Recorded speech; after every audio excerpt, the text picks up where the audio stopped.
All right, Daniel, we've just seen United beat Aston Villa for the second time in a month. Pretty good. How are you? Yes, yeah, good. We did. I think we'd have all took that, as Ryan Giggs would say. And yeah, there was some stuff to like and some stuff to like Yeah. less. But they're finding ways to win games, to win football matches now. Yeah. And I suppose that's an improvement, that is... isn't it, on not winning them? There's I believe my so. deep analysis. Yeah, it was odd because you come in late goal should be really exciting. Is exciting. United stole that one in many ways, didn't they? But they set up in a kind of fashion that you wouldn't expect a team chasing a Champions League place to do, really, which was basically played quite deep and then hit balls over the top into the channels, which is a perfectly valid tactic against an Aston Villa side that plays very high up the pitch. And it worked for United, won the game.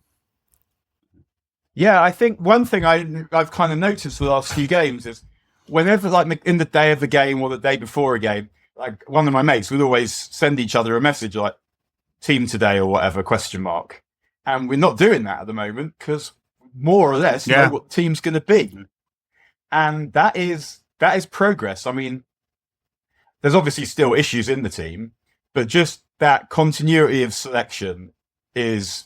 And I'm not blaming Ten Hag for the lack of it before because he kept getting injuries, but just that continuity of selection is really helpful. And because you're getting players who are building relationships with each other, but also who are probably playing under a little bit less stress and that they're more relaxed in the team, but also they know that they're in the team now and that it's not a matter of one bad half an hour, you get subbed at half time and then you're not seen for a few more weeks. So, yeah.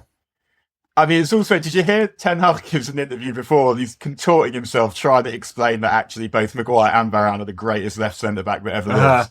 Yes. After the fuss he made. I mean, I didn't totally understand the fuss about that in the first place, that neither of them's a left centre-back. I mean, they both would prefer to play on the right, but we're talking about what, like 10 yards of space? And yeah, it's better. It's nice to have a left footer, but I mean, the Dutch managers love it, but it feels to me like a nice to have rather than an essential. Yeah, I haven't been bought into this idea that either Maguire or Varane can't play left centre back because of the passing angles. I do think there's a different question around United's ability to build up a little bit quickly and change the pace of that build up. So it is very one paced with either or both of them in the side, and that's not their fault really. That's just the players they are, and they are not Martinez in terms of like making those angled passes through into midfield and doing it very quickly, which he does do. And United have been screwed all season by the lack of Martinez. First with that broken foot, and now shattered knee. Which is really deeply out. It's like torn on the meniscus. It's only a flesh wound. You're like the opposite of the Black Knight.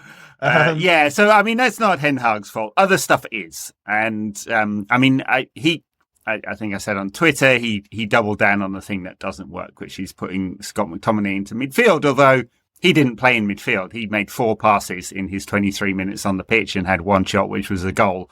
Which I guess if you're going to gamble on Scott McTominay-ness pulling off, what Scott McTominay does, then Eric won. It turned out exactly right, but it's one of those things that we know is completely unsustainable. But in this game, completely worked. I mean, I wouldn't say necessarily it's unsustainable. Like, when he made that change, and I thought that the commentators were busy banging on about how United needed to win. I didn't think that. We needed to not lose. But would you back United would you back against United? What would have the gap been with a draw? Would it have been 9, 9 points? Like, obviously, it's good that we won, but I think that we might have been able to close that gap with a draw. Probably not with a defeat, but I thought that when he brought McTominay on, I thought the reason he brought him on was because we needed something in midfield. We'd already conceded from one set piece, so getting some physicality, someone who can head the ball on the pitch, also made some sense. And also, he scores goals. And yeah, I felt like at that point in the game, we were just as likely to score from a ball into the box as we were from Rashford doing something. And so, although I thought he played okay, and I wouldn't necessarily have taken him off, and if we'd have had some other attacker on the bench, maybe he wouldn't have brought on McTominay if he'd have had some proper quality on the bench. But it felt like when he did it, I felt like I genetically or whatever, I'm programmed to be like, what the fuck is this? But because I want United to win games playing great football, blah, blah, blah.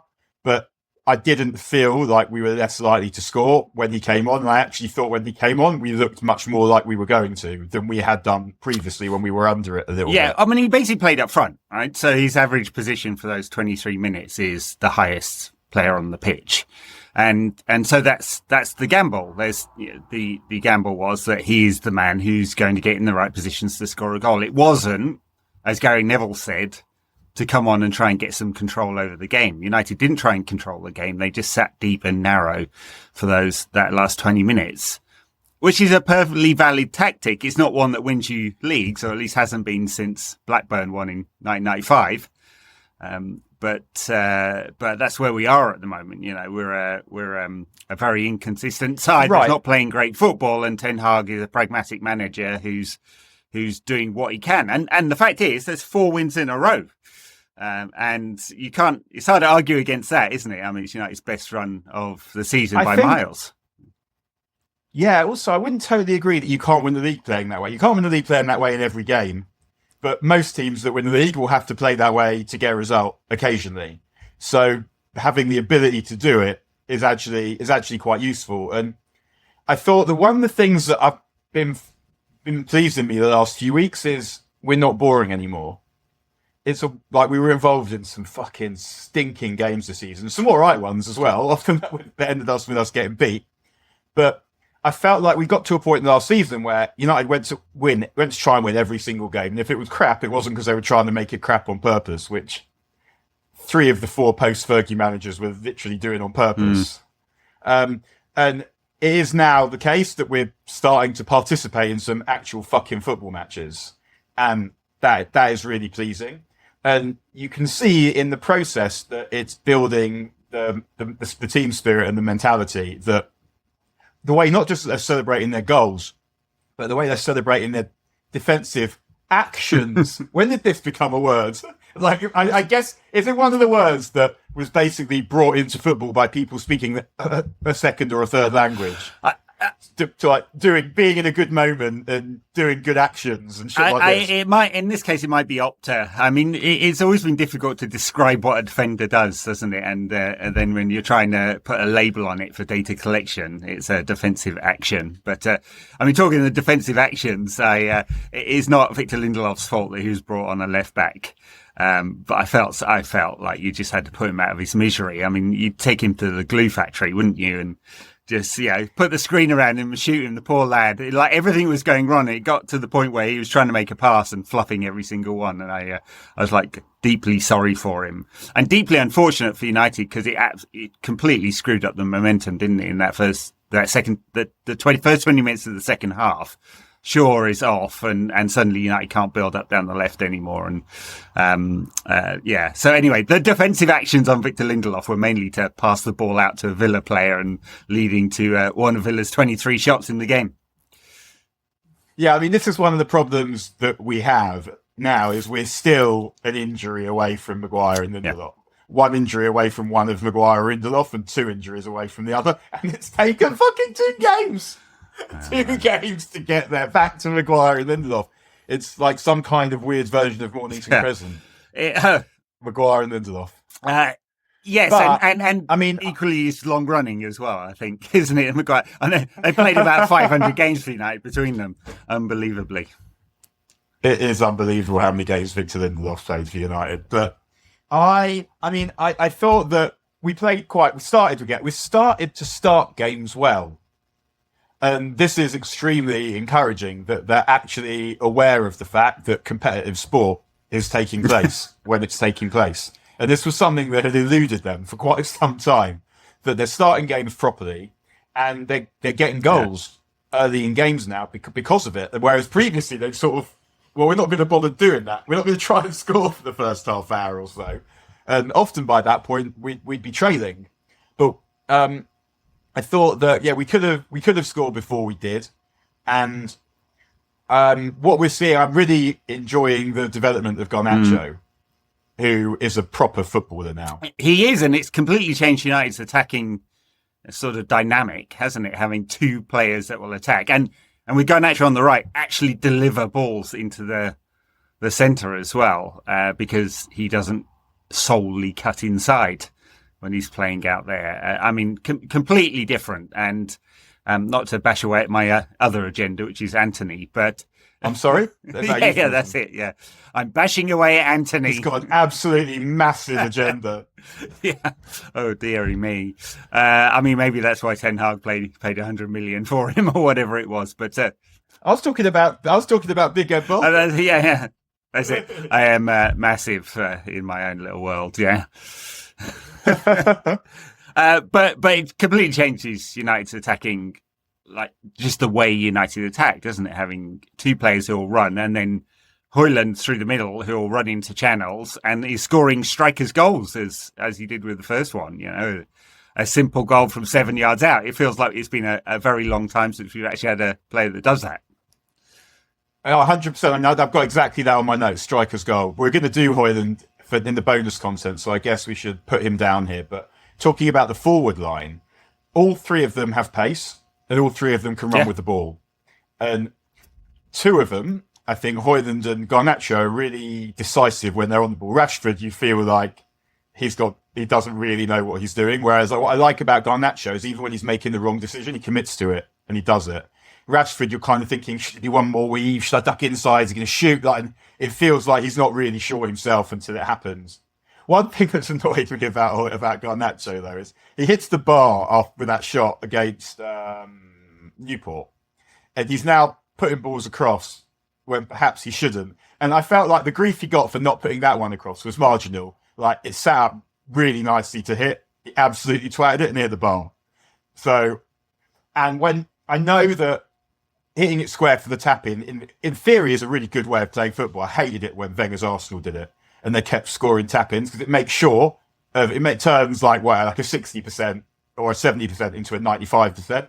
But with these, I sort of worry that asking him to do any more than the necessary gives you another margin of error situation. So, and he did it again, where he crossed it, where it didn't seem there was any way he could get the ball through. But before we scored, he looked like he was going to be the person who was going to make something happen before we scored the second goal. And that wasn't how it turned out in the end, but it's very noticeable that he's not the one really that gets taken off these days. No, and nor should he be. He's just marginally better finishing away from being a player who regularly scores more than 20 a season, isn't he? And his finishing's good. I quite like his finishing. There's just some inconsistencies. Today, a couple of chances came when he switched back over to the left. That was annoying. The one where he dips back back inside, but there was a shot that he bent just past the post, didn't he as well? And yes, it looked. But he's always composed. He doesn't even if he's doing the wrong thing, he doesn't panic, and he makes a choice and he commits to it. And that, as you say, is that's going to get him. That ability is going to get him quite a lot of goals, I think. He might need to move back to the left to get as many as he could get, but from the right, he's still a massive goal threat. Yeah, and certainly more than Anthony. Again, because this is the option, not getting back to the agenda. He's going to have. He's got as many league goals and assists as us, hasn't he? Anthony, yeah, that's right. Yeah. And we haven't got all the other problems that go with him. Well, I can't speak for you, Daniel, but I'm going to assume that that is the case. So, yeah.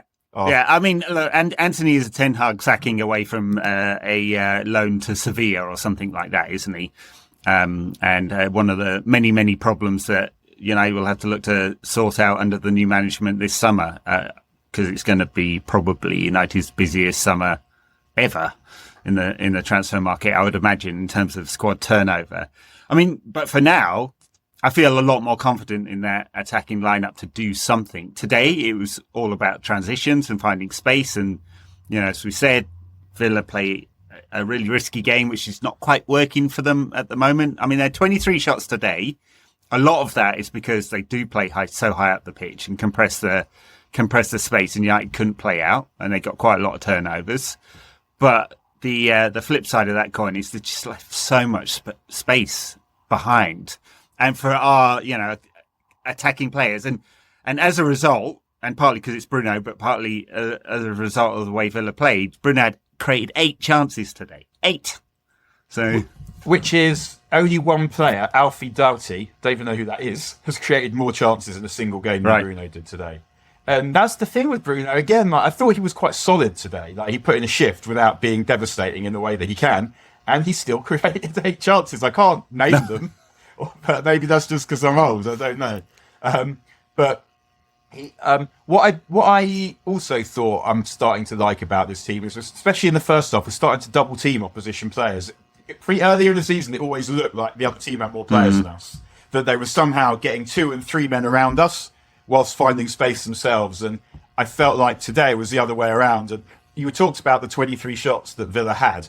It wasn't very often I felt like these are going to score. I'm concerned. Yeah, they slightly out XG'd us, but not by a massive amount. And I mean, a lot of that was in the first half when they found the gap in the space between Dalot and Varane, and neither of them, Dalot or Varane, could kind of sort that out. And because Garnacho doesn't really do a lot of tracking back, there was always a 2-on-1, and they managed to close that space down, I think, by pulling Kobbie Mainoo into a slightly deeper position in the second half alongside Casemiro, so they had that proper pivot, and stopped the supply line going through.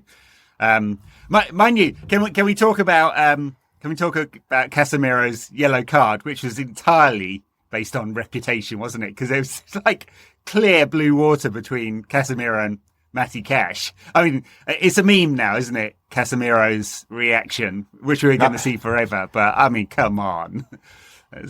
Yeah, it was. I mean, it was ridiculous. But I thought that he having him there is making us better. I want more from him. And something that really bothered me today was how many balls Villa were able to pass through the middle of the pitch, like through the centre circle, to get attacks going. And it's better than what we have had, which is 17 opposition dickheads charging through all together while we don't seem to have any defenders on the pitch. But we seem to let a lot of easy balls into midfield, and Mainoo, Bruno is the best midfield that we have, but it's not the answer. And I don't know, we need to find a way of getting Mainoo on the ball more, and playing as a number 8, it's sort of harder for him than if he's playing as a number 6, where the ball sort of almost automatically goes to him. Because today, when he was on the ball, he was excellent. I just felt like he faded in and out, and that will come also with experience, learning what positions on the pitch to take up. Just it's such an underrated quality. Just being in a position that enables you to get on the ball. It's not just people passing it to you. Sometimes it's just standing still, but being able to get on the ball is a skill, because you have to understand how the game's going to progress. For sure. And he's good, and he'll get better. And also his role again in the winning goal shows us exactly why he's not number 6. Just beautiful feet again. His awareness and the softness of his feet is just fantastic. His progress this season, and we kind of expected it, right? Because we were banging on about it from pre-season.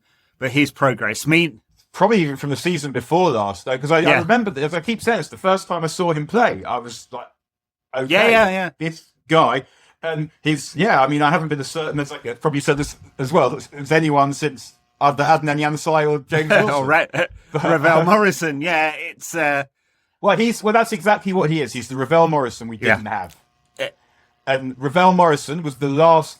I haven't seen even many midfield players anywhere, never mind for United, who are that complete at so young an age. Pedri maybe is one, but Ravel Morrison was another. It was just unbelievable how he could do everything, and also had the brain as well. And I mean, I had someone telling me on Twitter recently that Pogba was better in the youth team than Ravel was. That is not true. Pogba was in the youth team what he is now, and we hoped he'd get better. He was someone who could do amazing stuff, but was in and out, and we hoped that with experience he'd become a different kind of player.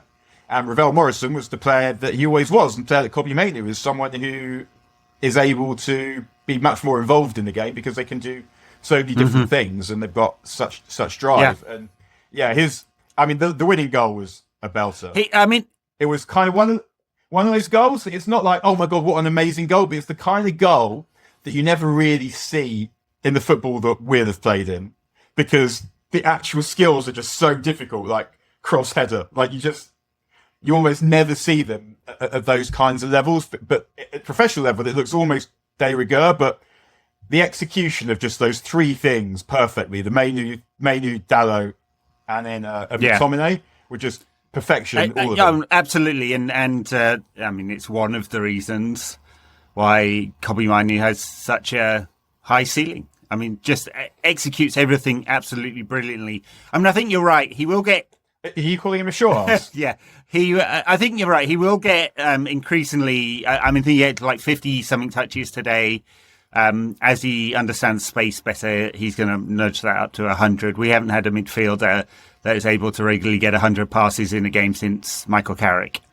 And Scott McTominay regularly gets like a fifth of that because he doesn't know where to stand on the pitch, basically. But as I was just to complete my thought, I mean, his expected rise, is one of the reasons why United should go dump a load of money on a number 6, not a number 8, this summer. And if we keep McTominay as the kind of special teams player to come on the end for desperate measures, we've actually got quite a few number 8s, and it's Casemiro's replacement that we need desperately more than anything. There was a report in the Spanish press this week saying United back in for Frankie de Jong. There's about 20 reasons I can give you why that is absolutely not true, and someone should club Ten Hag to death with that report if it's him pushing that. I suspect it's just agent talk, but one of the reasons is Kobbie Mainoo's there. Why buy another player who's basically plays the same position between 6 and 8?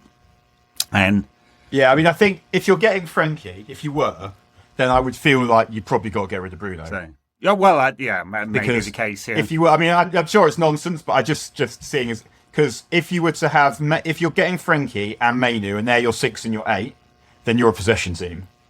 Yeah.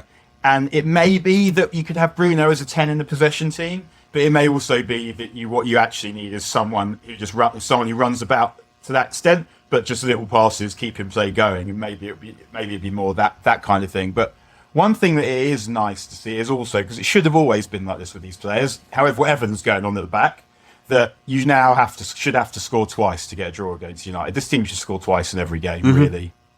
And it feels like, well, that they are starting to score now, and they look like they're going to score, and they look like they know how to score.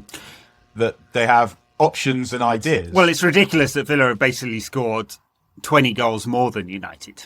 I mean, that just cannot be the case when you look at the players on the pitch, and it's taken Ten Hag a long time to work out how to get something out of these forward players. And as you said, we're going to talk about Hojlund a little bit more, but I think a lot of the fact that Hojlund's now scored, is it 5 games in a row he scored a lot anyway. And a lot of it has to do with not just his personal progression, but the way the team is set up now to be a little more attacking minded going forward and have a better balance in that forward line, and not have one of the 3 players. Well, you had one, Marcus Rashford, horribly out of form, didn't know what to do with the ball anytime got it, and another Anthony who takes 6 touches and then goes backwards and slows everything down. And now you don't have that. You have Marcus in some semblance of form, and Garnacho able to deliver and create both ways, inside and out. Yeah, I think the thing with Rashford is that he's got so much natural talent that he's fast, he's strong, he can shoot, he can go both ways, he can see a pass, not always, but when he does, but he can see a pass. It's more the simple stuff that he sometimes struggles with, I think. But if you put him in a good team, then that is very different. Because if you put him in a bad team, he'll end up frustrated, he'll sulk.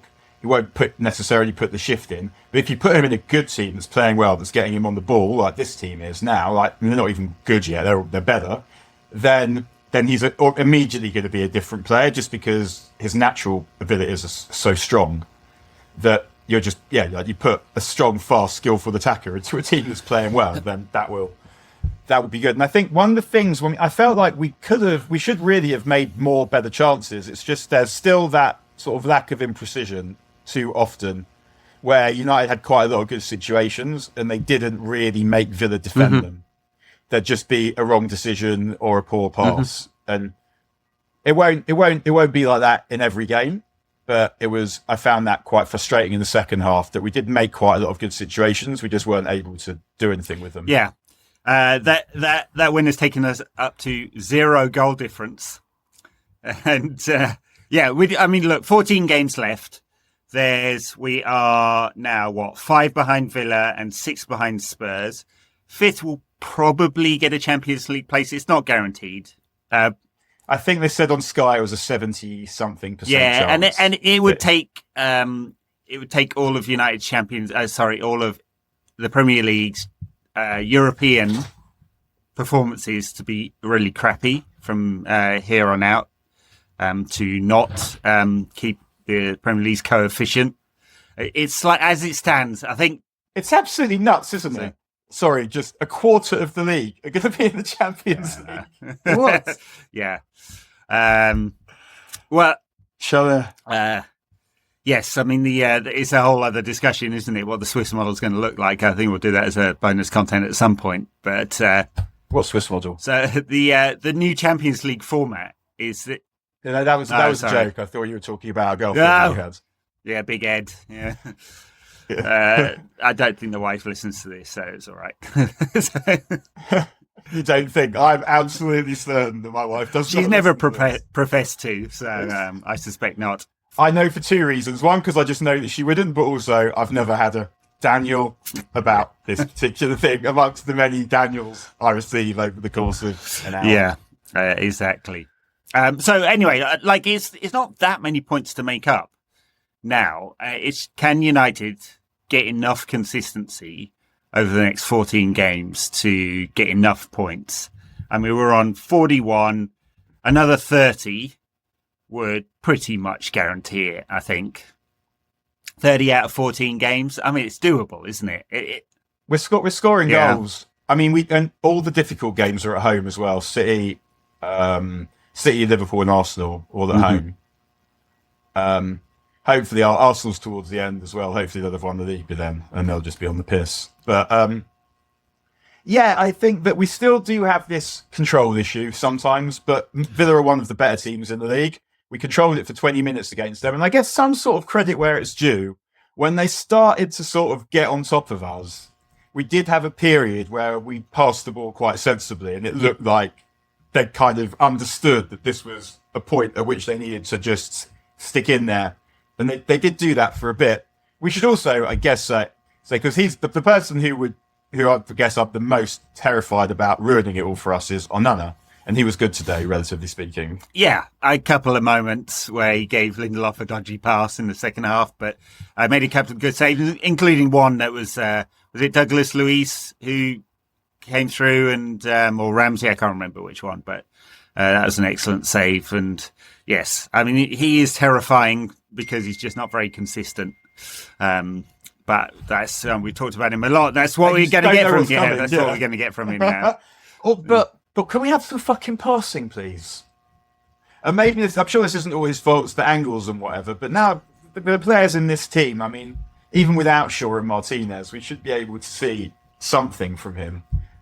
And I guess while we're on the subject of people who weren't that bad, Dalot was also quite good today, and we shouted him out last week as well. He's been quite good the last few weeks, and I think this is another example. It's not the same as what I was saying about Rashford, but it's not dissimilar. That if you're quite good, you can have a player who isn't the class of what you would ideally want, but who can do some stuff, and then it won't look dreadful. Mm-hmm. Whereas when you're crap and you've got a player who you think isn't good enough or isn't ready or is in bad form, then it will look appalling. Whereas Dalot's been good the last few weeks and he has some abilities. And still, it seems unlikely he's ever going to be quite good enough, but he's playing with confidence and he's got a real good desire. I think there's a lot of improvements he's made to his game this season. Mostly on the possession side of things. I think he has become a real factor in how United build up and move through midfield. He gives United both an option on the outside, but he's perfectly able to invert. The things that like freak me out when I watch him in the team are exactly what we saw in the first half. Right, he just didn't know how to. Well, he didn't work out. He just needed to come inside a little bit more, and just close down that space, because Villa had 3 or 4 good opportunities in that first half because he didn't do that. And partly that was Garnacho's fault for not covering at all. And he's perhaps, I mean, we don't know, but he may also have been told to kind of try and stay wide. I mean, yeah, we never quite know what the instructions are. So, but I mean, he should be quite. He's physical. He's big and he's quite strong. He's quite fast. He's quite good on the. Yeah, he can do some really good stuff with the ball. We've seen him score some great goals. So, I think with him, like with basically most players that have grown up of his age or whatever, they're all going to be good on the ball to have got to this level. It is never going to be anymore that you've got donkeys in the team, really proper donkeys, and. So the thing that would end up separating the best from everyone else is consistency. And consistency is not just a technical thing, it's a mental thing as well.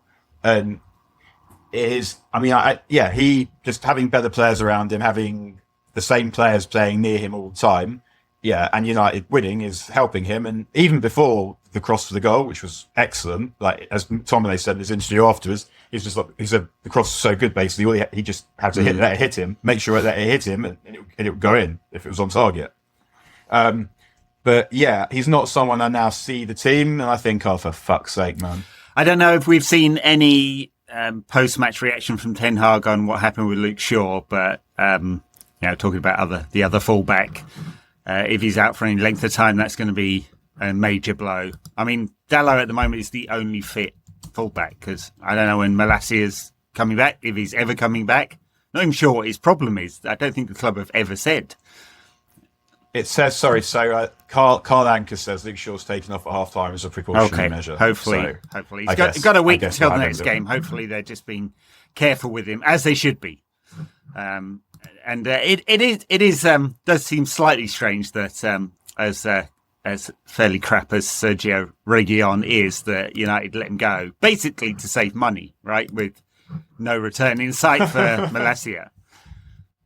I actually think that Brentford's quite a good place for him, because he'll get to play wing back quite a lot of the time. And I think that he's like a nearly player, Reguilon, like great bursts, a bit of skill, but very rarely ends in a goal or an assist. And I feel like Thomas Frank might be able to get that, might have the time to be able to get that out of him. The thing about United, he's not Ten Hag's player. There's all manner of other shit going on. There's probably a limit to the one-on-one coaching time he got in terms of how to help him be good. I wouldn't be surprised if Thomas Frank turns him into a really good player. Yeah, we'll see. It was quite funny this week since we're on him. Did you see Michael Owen posted a picture of him with his now 18-year-old son saying, congratulations, son, on turning into a man. And he's an absolute spitting image of Sergio Reguilon. And Reguilon posts, Dad, question mark. Yeah. Just perfect. Yeah, I know. That was funny. I did see that. It is slightly odd, the decision there. I mean, I guess United will, because they negotiated so hard to get that out clause, that they expected Malacia to be back by now, and he's not. And I guess we don't know why. But at least Amrabat is. Oh yeah, thanks. That's awesome. The 10 million United spent on that loan is looking great value for money. Do you know what I noticed about Amrabat? I noticed that's so fucking bizarre. It's so uninteresting. I noticed he's got a quite similar shaped top of head to David Tennant from Pet Shop Boys. I'd never made that connection, but yeah. There you go. You're Googling it now. I will do that as well. Yeah. No, I'm Googling it because I'm just saying, why did I call Neil Tennant David Tennant? We're kind of ruin my own. I can't really call that a punchline, but it's basically like an elongated head with like a flat desk on the top. And I didn't notice that Sofian Amrabat had that, but I did notice today. I mean, the bald mafia at United is a real thing. Ten Hag, Mitchell van der Gaag, Amrabat, Dave Brailsford. Like it's fully taken over. Like, what's wrong with hair, lads? Anyway, where does this leave United now? I mean, I mean, those three games, if you took Liverpool, Arsenal and City and just said, okay, we lost all three of those, that probably means United have to win 10 of the other 11, which is perfectly possible. I don't think we will. I don't think we will lose all those games, though. So, no, I'm just saying you could throw them away. Take the old Sam Allardyce, sort of gold, silver, bronze approach to games and say, yeah, chuck them away. And can United win 10 of the other 11? And I remember the thing that. Do you remember when Neil Warnock was bitching about United resting players for the cup final when we lost to West Ham that time and Tevez scores in the game? I think Ronaldo, lots of good players played in that game. And what had happened earlier in the season that no one ever said to Warnock was Sheffield United had come to Old Trafford and basically thrown the game. So they've done what United did, but with a live game without cup final coming up. They're basically like, we're going to lose this anyway, so they picked mainly the reserves. And United win routine 2-0 or whatever it is, I think it was. And Neil Warnock. But he's just gone to Aberdeen. He has, yeah. Which is tremendous. I mean, I love people that love football like that. He'll just keep coaching until he drops dead, won't he? It's just like, just the addiction to the buzz, like Roy Hodgson as well. Like, I mean, we're not congruent on necessarily many football related things, but not least when he said something like his record in Sweden was like made him like Alex Ferguson, but and that it wasn't really fair that no one talked about it, but. That was also 75 years ago before, we were able to see any football outside of these shores. So. It was just after. Well, it was after he played in apartheid South Africa. But it was, he just the addiction to the buzz of football. Like, he just loves football, Roy Hodgson. So, yes, he's still doing it. And he's getting dogs abuse off the Palace fans. They hate him. He's still doing it. And he's still doing it. Yeah.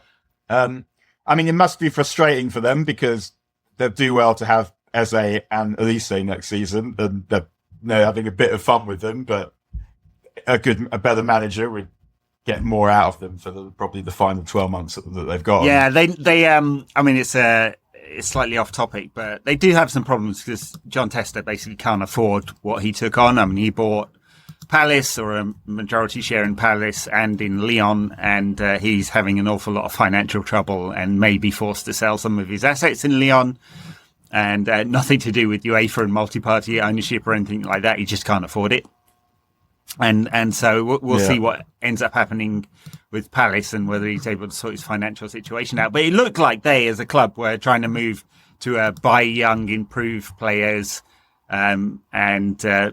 build a dynamic club like that, more of the sort of Brighton model. But then they decided to go back to Roy Hodgson, which is one of the weirder choices. Well, it was because they were trying to save themselves from relegation. I mean, it didn't feel like they were ever going to go down, but that's why. I mean, and I guess they'll get rid of Roy Hodgson at the end of the season. But I mean, most clubs are going to pursue that method now. Mm-hmm. What we're going to see increasingly, I think, is clubs producing their own players, much more so than before, because there are so many more good players in the world now that every club can get good players when they're young, develop them, and get them good enough for whatever the level happens to be, because there are just so many of them around. They're not really people doing because it's the right thing to do or anything. It is a bit cheaper. You just take a massive trawl of kids, all the good kids in your area, and there'll be loads of them if you're in a big city, and some of them will be good, and a few of them will be good enough. And United's under 18s. They drew at the weekend 2-2 with Derby, but I think they'd won like 10. It was the first points they dropped this season, or something ridiculous. Like there are players in that team that will probably play for United, and it feels like you can say so with more certainty than ever before. Whereas when you look back to the Fergie years, I mean, almost no one really, apart from the class of '92. Then between the class of '92 and the end, you've got Darren Fletcher, John O'Shea, who they signed, so he doesn't even really count, and Wes Brown. And after that, is there anyone else? I think no. Ravel didn't make it. Well, Lingard, Welbeck, Pogba. Well, yeah, all right. Well, Pogba. Yeah, so sorry, I'm talking out my arse, but yeah, Welbeck, Lingard, and Pogba.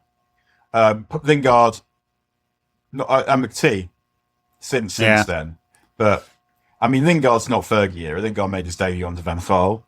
So actually, I'm less of an arsehole, marginally less of an arsehole than I thought. And who were the others? Pogba. Yeah, Pogba's not Fergie either. He leaves. Yeah, I was right. Yeah. Needless to say, I had the last laugh. I mean, the under 18s, I can't remember what it was. Was it 14 or 15 wins in a row? Something like that before the draw against Derby. But there are, I mean, especially with Shea Lacey, Harry Amos, and a few others, they do look to have a load of really high quality players in this group. And all the other teams will be doing it as well. Like, look at Liverpool. They've got Jarell Quansah now, the fullback whose name escapes me. Alexander Arnold already in the team. Like, it's just, I think we're going to see a lot of this, particularly from the big city clubs, because they've just got so many people. And the money. Academy system's well bedded in now. Every Premier League club has one except for Brentford, which they decided that they didn't want to spend the money. But given the regulation changes, and you can't just bring in EU players now, there will have to be a real focus and a shift. And I think they've done this at United's academy on local players and training them up. I mean, there's still the game that everyone plays around, like moving families. City do this a lot. In fact, actually, they were caught doing this because of all their leaked emails. They were caught having this discussion. I think it's a couple of newsletters ago. I mentioned this before, but Nick Harris, the former Mail on Sunday journalist, does a Substack, which is really excellent, diving into the kind of murky world. But he did one on City's, not just City's 115 charges, but exactly how they'd brought players into their youth setup by moving whole families when they're basically, and giving them jobs when they're definitely not allowed to do that. But United used to do this as well. You know, Beckham's family would move up to Manchester and suddenly had an admin job or something like that. I mean, I may be talking on my arse with Beckham, but that kind of thing kind of basically happened on a nod, wink, wink. I mean, it predates that. Like Matt Busby was not keeping the rules when he was recruiting Busby Babes. True. I don't care that much about that stuff. It's the stuff that perverts the course of competition. That is, like, when you're talking like billions of pounds on players and fiddling and actual fiddling stuff. It feels like there's a difference between fiddling something and like doing something wrong, if you see what I mean. So you might... again, not a euphemism. But no, absolutely right. I mean, the rules around youth recruitment are to try and keep some kind of level playing field. Otherwise, the big clubs would just amass, 15 players per position by recruiting everyone because it's cheap to do it, and you only need a couple of big sales to make it a profit centre, as Chelsea and City have both demonstrated very, very ably. Well, Chelsea, basically. Basically running two businesses, Chelsea, previously, with a talent business and a football team. Absolutely. All right. No midweek game, but there is Luton next Sunday. Luton away. Wow. Did you ever go to Kenilworth Road? Did you go to Kenilworth? No, I haven't either. I don't think they weren't early 90s, were they around? It was the 80s that they were around in the... I went to the League Cup final that they lost to Forest. Because someone at our school, like one of the parents, had got a bunch of tickets, and there was a raffle. You paid like £100 or whatever it would have been, I don't know, for a ticket. And you got a team, and if your team got to the League Cup final, then there would be enough tickets for all the people that had bought tickets for that team to go. And my dad got Luton, so he went. And then on the day they found me a spare ticket, so I went. They lost 3-1 to Forest. Mick Harford scored for Luton. Neil Webb scores for Forest, and looks like he's a good player. I mean, he almost was until his leg fell off. Playing for England. Yeah, I mean, well, Achilles injuries are bad even. Yeah. You don't want one of them. Yeah. He wasn't quick, and then he became extremely slow. Is he still a postie, Neil Webb? I'm sure we've talked about him before on the pod, but I don't know. I mean, I guess I don't know why he wouldn't be, and I mean, respect to him for doing what he does. I mean, not a fan as a footballer, particularly. I mean, the thing that United fans would always hate Neil Webb for is United are losing to Forest on Black Monday, Easter Monday, 1992, and he gets subbed and he walks off in funereal fashion with a goal required. I was his debut was the 4-1 against Arsenal. I think I was at that game. I think I'm right in saying that. Maybe confusing things, but it was. He scores. He didn't play well. Phelan played better than he did. He scores a great goal. Mike Phelan, jeez. There was a player who didn't like the ball. Got rid of it as fast as possible whenever he had it. Honest player, as they say. Anyway, Luton. I barely seen Luton this season. I watched their game for some weird reason against Newcastle last weekend. I probably had nothing better to do with my life. Or was it 2 weekends ago? And they did all right in that game. I think they lost it right at the end. But they've made some progress in recent weeks, right? They've picked up some points. I don't think they're bottom of the table anymore. I'm just having a look. No, they're 17th. In theory, they could escape relegation. They're not as good a team as Everton. And I guess that... They're not as good a team as Everton. If ever there was a damning phrase. And I suppose there's still that kind of appeal that Everton are going to try and make against their first set of charges, right? So I think I always felt that Luton were the most likely of the promoted teams to stay up, and I think I wrote it. I think because I thought it just always was interested to see what happened because the way that they play. I watched them they just long balled Sunderland out of the playoff semi-final, and so I thought that they might get enough points at home to stay up, and they might. I mean, they're obviously helped by the fact that the other two promoted teams are completely whack. So there are already 2 places that are gone. I mean, it's a game that screams Harris Maguire, isn't it? This one. United. I mean, I tell you what, United are. I mean, I do worry from set pieces, but they were winning aerial duels against Villa. What was also I meant to say earlier was the delivery from set pieces was good, and it's not often so. Scored from a corner, basically. Yeah. We could easily concede twice against Luton, but it would be surprising if we couldn't score at least They've twice. scored the same number of goals as us, 33, but 10 of them are from set pieces. So that would point to a strength, which is one of United's weaknesses. So, yeah, definitely concerned there. Ross Barkley, I mean, he's kind of interesting player because he's probably been their best player this season, but he's basically playing as this kind of Frankie de Jong's deep-lying playmaker, if you can call him that, which has kind of been interesting. And obviously Ten Hag has been pretty good at the back for them. United player, never quite broke through at United, but who's been a good signing for them for I think it was like 1 million that everyone complained about for nothing. I mean, Ross Barkley, one of my favourite things in all football is Ross Barkley saying Lukaku. I think if you search my Twitter, you'll be able to... I think I found it. I can't... Because he has like one of the thickest Scouse accents ever, Yeah, Lukaku. Yeah, it is great. I mean, interesting, Ross Barkley, because he's someone I thought could be brilliant when he first broke through. I remember he has this great game at Newcastle, and then maybe scores twice, and he's running from midfield like Gazza. It reminds me of Gazza, the way he's so powerful and protects the ball while he's running with it. And I'm thinking, how on earth did Moyes go to Everton and come back with Fellaini and not him?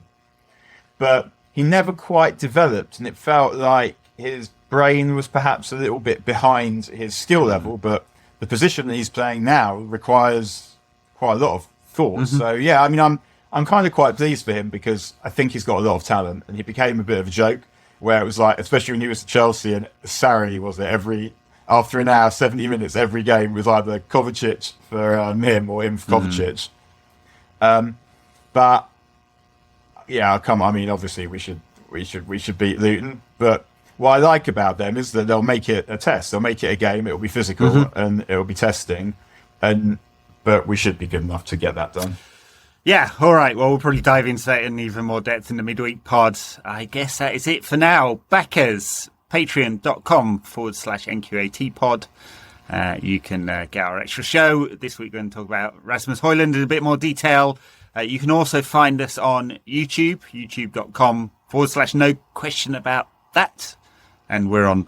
Is it the case that if people subscribe to us, then that's what we want them to do, please? Please watch and subscribe. And you don't Do you have to watch, or Well, do you just have to subscribe? You know, if we're going to make any money out of ads that YouTube are already running, which we don't right now, we have to do something like 4,000 minutes of watch time per month or something like that. So, you know, which we are getting up to. But there are now 1,500 subscribers on that. We're almost in the big time, Dan. That is some platform. Oh, thank you, guys. We appreciate it. And if you happen to fancy subscribing, please do. We appreciate all of you. We certainly do. And those that support us on Patreon, stay tuned. Thanks a lot, everyone. Peace.